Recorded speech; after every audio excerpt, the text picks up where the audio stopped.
Good afternoon, good morning, good evening, everybody. It is Sunday, August 13th, and you know what that means. It is time for the High Risk Wrestling Recap. I am your host, Jeremy Pierce. Welcome. One and all, always, you know you can check me out on the socials. Charismatic Creations on Facebook and YouTube. Charismatic_Creations52 on Instagram. The 215 on Twitter. That is spelled out as always, coffee and Patreon. And I won't be before you long, but you know what you here for. If you couldn't catch wrestling last week, I got you. Your boy got you. It is time for the news.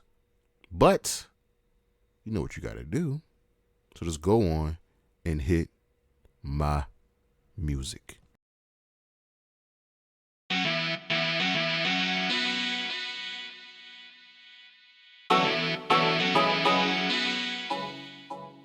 All right, so if you've seen SummerSlam, you know that Ronda Rousey currently is not a part of the WWE anymore. She's not done. Like, let's set the record straight. She's not leaving. She's not done. She's just gone. This is farewell for now. This is not goodbye. This is see you later. She's even still listed on the Eternal roster. I like Ronda Rousey. I'm not one of those and so neckbeard haters, but I digress. All In has officially broken the WrestleMania record. They have sold over 80,000 tickets, surpassing WrestleMania 3 at the legendary Pontiac Silver Dome. Man, oh man, they already surpassed SummerSlam as well in 1992 over in the UK. All In might be shaping up to be something special. AAA, they are negotiating for a TV deal in the USA in 2024. Let's make it happen. Is more wrestling a bad thing? I don't really know. But for one of the larger promotions in the country, in the world, actually, they should be able to be watched on TV. The UFC merger, that is going to be complete early, right around this year, somewhere in September. But it's going to be going through, which is good. And Triple H, he will actually not be on the board of directors. It happens. I figured this is probably one of the big moves that was going to make, but he will be still retaining his position as chief operating officer. Yeah, it sucks. So WWE stock, part of this deal, has hit a all-time high this past week at $114 per share. I'm not gonna lie, I gotta be upfront with y'all. I actually do have some WWE stock, so just throwing it out there. Team 3D will be reuniting on Impact's 1000th episode. Bully Ray, as you know, is currently in Impact, and Devon is no longer with the WWE, so we'll get Team 3D 1000th episode of Impact. I'm thinking about, really thinking about going. Booker T says his contract is coming up, but it sounds like he won't be going anywhere and will be staying on the commentary desk for NXT. My girl Thunder Rosa will have a mini match before Collision. She had it already, just to see how she's doing, how she's feeling. Looks like she's gearing up, ready to go and come back. I am hyped.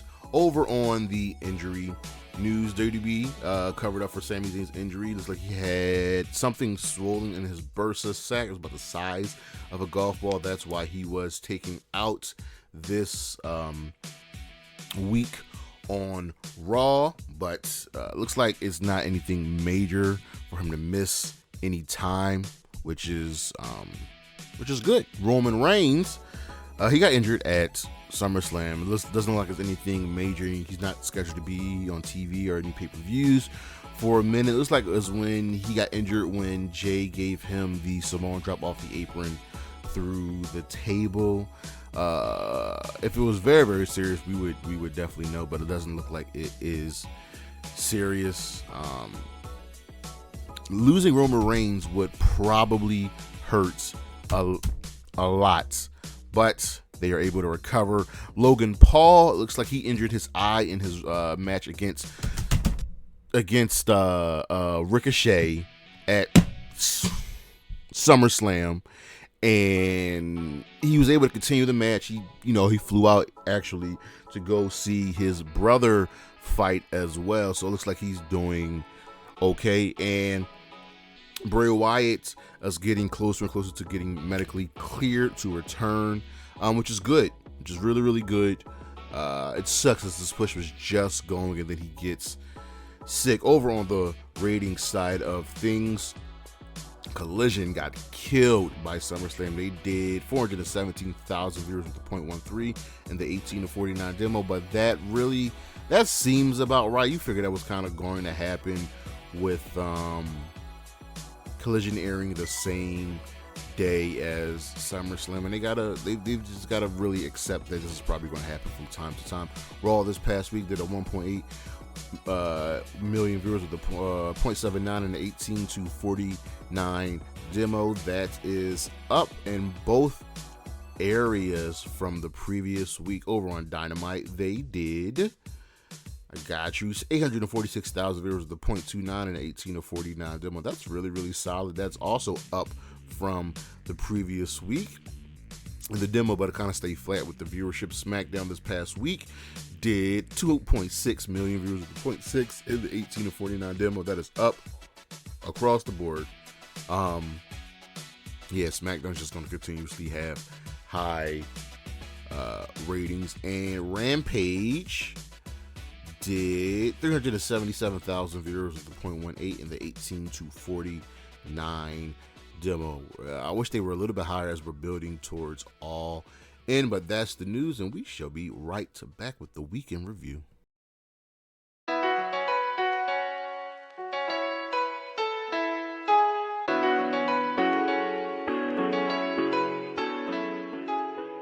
All right, so listen, we got our fallout from SummerSlam starting on Monday Night Raw. So Cody opens the show, says he survived the beast, got the little rub, and he says, listen, he thinks he can step up to anyone, he can beat anyone, which prompts Seth to come out.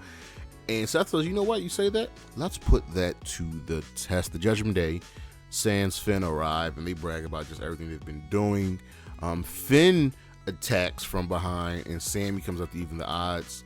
But he kind of, he's there. He's like, he's upset, and he challenges him and Cody, and everybody challenges the Judgment Day to a 6-man tag match for the main event. Chad Gable wins a fatal 4-way, defeating Ciampa, Ricochet, and Matt Riddle to become the number 1 contender to the Intercontinental Championship. You figured this was coming next. It was logical that he would be the next challenger for Gunther.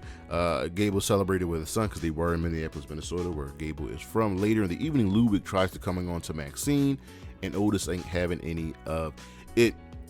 Miz, while we're backstage, is annoyed that LA Knight gets a photo shoot. Shinsuke Nakamura defeated Bronson Reed. Raquel still isn't cleared, and Indy Harbaugh, who's just back from injury, Candice LeRae cheer her up.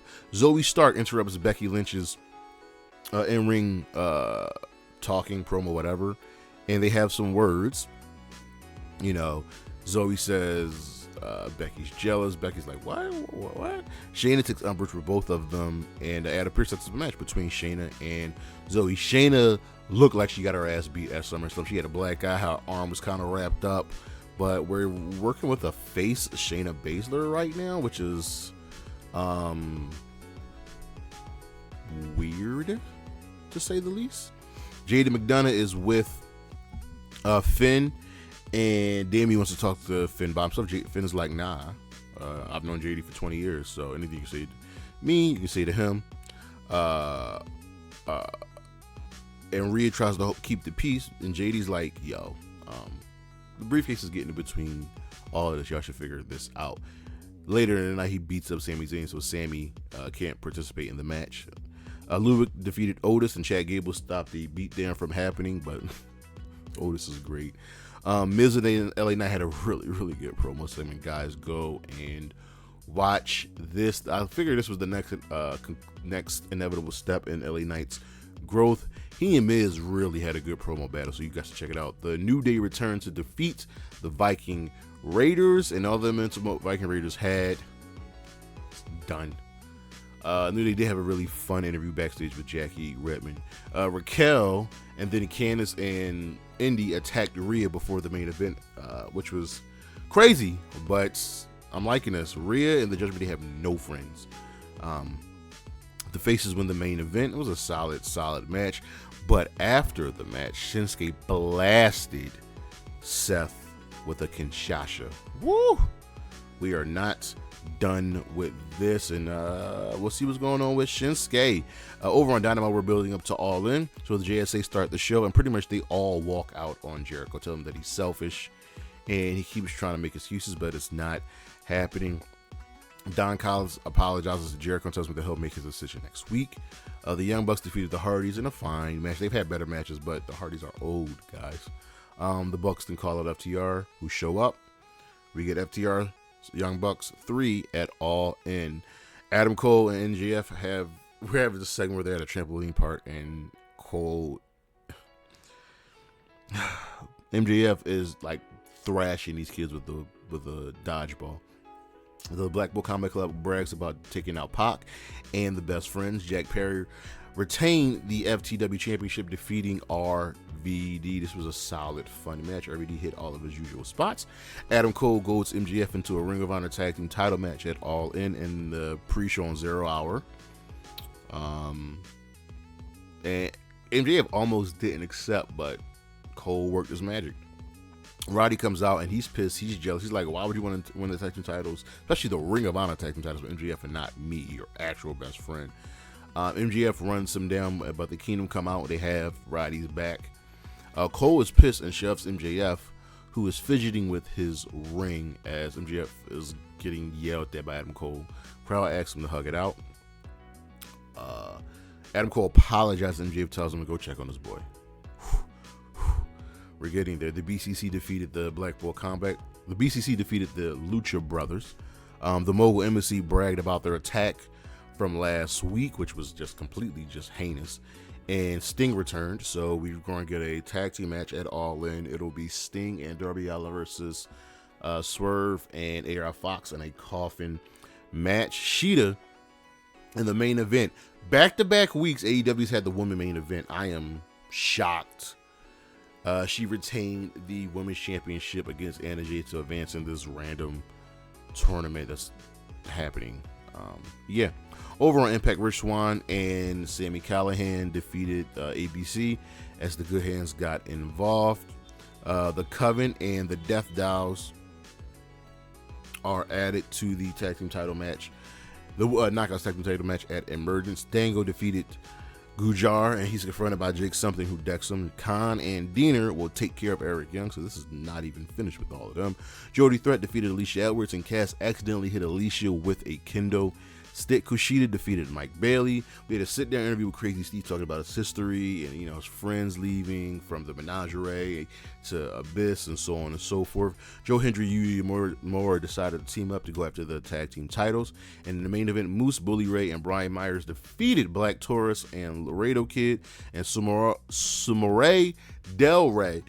PCO returned in this match to run off Bully Ray. Over on Ring of Honor, we had another subpar show where matches really happening. The two major things that you should take note of is that Athena saved Billy Starks from a beatdown, and Shane Taylor defeated Gravity to become the #1 contender for the TV title. Over on SmackDown, we had our SummerSlam Fallout. So we had a match between Charlotte and Asuka, and I was expecting Asuka to lose because Asuka never beats Charlotte, but Damage Control stopped that and took everybody out. Austin Theory attacked Santos Escobar backstage. AJ beat Karrion Kross again. So please end this now. Edge and Sheamus set up a match for next week. It was convoluted about their history and the stuff that you got together. They've actually never faced each other before. LA Knight defeated Top Dollar.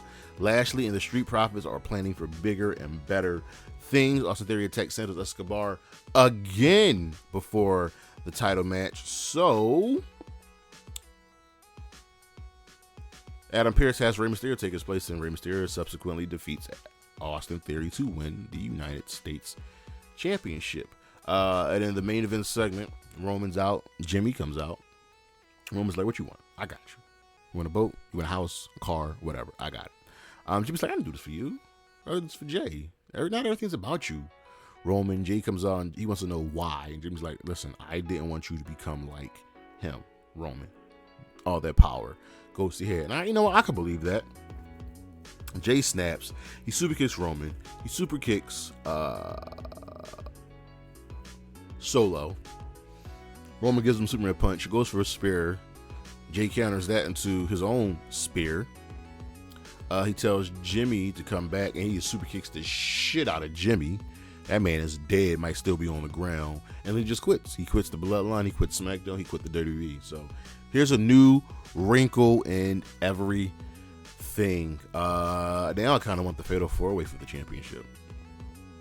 Over on Rampage, Darby Allin defeated Brian Cage, which I get, but it seems like Darby Allin always beats Brian Cage, and I really, really need Brian Cage to start getting major single wins, just like Lance Archer needs to start getting major single wins. Luchasaurus attacked Darby Allin after the match. Orange Cassidy retained the International Championship against Johnny TV.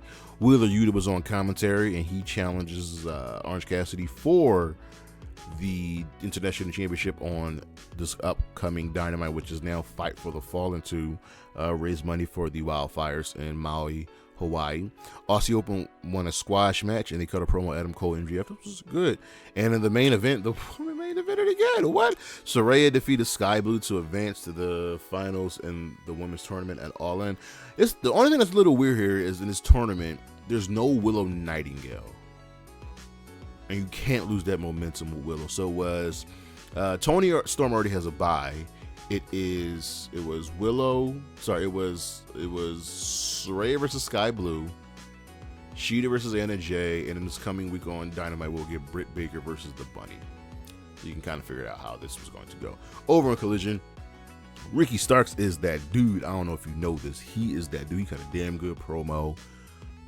He's just over at this point as a heel, but still gets cheers because he's Ricky Starks. He's absolute. He's suspended for 30 days, which means he's going to miss All Out and All In, but he also got himself a managerial license, so we'll see what happens here. The Acclaim defeated the Iron Savages, and they missed Billy Gunn. Anthony Bones went for the scissor me daddy ass, and there's no daddy ass to scissor. Bullet Club Gold had some fun, and the Guns won the Young Bucks. Mercedes Martinez and Diamante defeated Willow Nightingale and Chris Statlander. And in the words of JR, I'll say it too, this match was bowling shoe ugly, but in a fun way. I really, really enjoyed this. It was nice and different. Toni Storm is still losing it.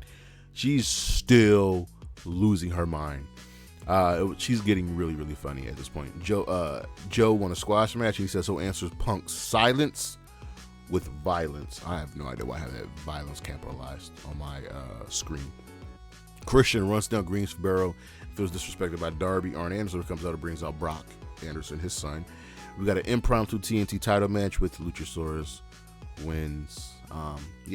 Hobbs wants to be redeemed, so you know what that means. He calls out the Redeemer.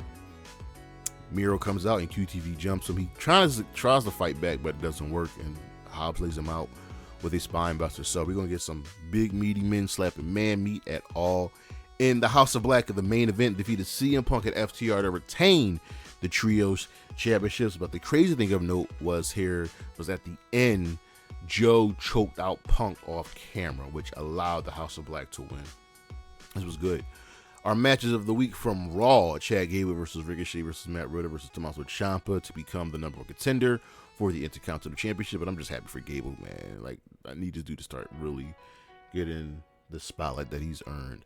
Over in New Japan from the G1, Eddie Kingston versus David Finlay, Zack Sabre Jr. versus Hirooki Goto, Kazuchika Okada versus Zack Sabre Jr., and Will Ospreay versus Tetsuya Naito. Man, these four matches, especially, please check out the Ospreay Naito match. From Impact, Kushida versus Speedball Mike Bailey. From Collision, Mercedes Martinez and Diamante versus Willow Nightingale and Chris Statlander. And also from Collision, the House of Black versus CM Punk and FTR for the AEW Trios Championships. Our star of the week, I could have given it to a lot of people. Jay, Ricky Starks, the House of Black, Diamante, but I'm going to give it to Rey Mysterio for becoming the United States champion once again. I like it. I still think the end goal is to get the belt onto Santos, and I think a good passing of the torch of Santos defeating Rey would very much work. But that's the show. That's the recap. As always, check out the socials, Charismatic Creations on Facebook and YouTube, Charismatic_Creations52 on Instagram, the 215 on Twitter. That is spelled out. As always, coffee and Patreon donations are always welcome. And don't forget to check out the High Risk Wrestling podcast every Saturday. We get your podcast at and on YouTube. Peace.